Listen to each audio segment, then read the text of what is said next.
And that's our favorite question now. So if you would have the opportunity to meet yourself at the beginning of Personio, what advice would you tell yourself?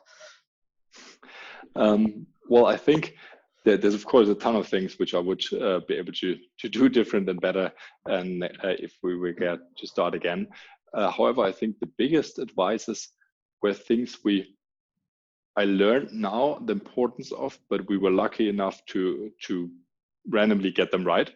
And those are things like when you start a company, you would typically as a first-time founder, as we were, not really look as much on things like, is this a business that has a very relevance in the company, because you just think, okay, I can sell something to people, and I can convince people about that.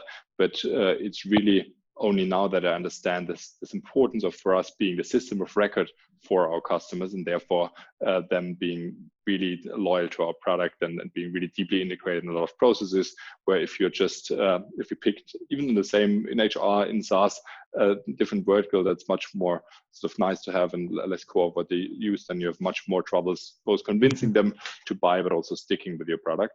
I think that's something which we just randomly got right without knowing that we were doing that. And then I guess the other thing which is more something which you could directly apply is the focus on hiring. As soon as you have product market fit, and as soon as you have enough cash in the bank account, you're almost certainly going to be behind your hiring plan most of the time.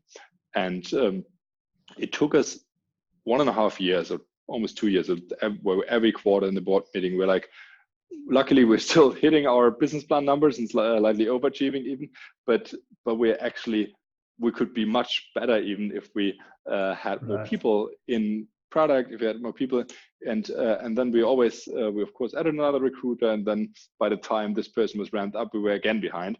So what we did was just say, okay, recruiting is our biggest priorities. We both internally are willing to spend the time on this to get the right kind of people, but also we're adding a lot of recruiters, and so we by now have 17 full-time people that just help internally recruit for the company. And I'm not saying that is the exact number for any business, but I think overstaffing on recruiting is an expense that always pays off, because in the worst case, you're just having too many good candidates to choose from, and that's always a great situation to be in. So therefore, I think investing heavily into recruiting teams makes a lot of sense.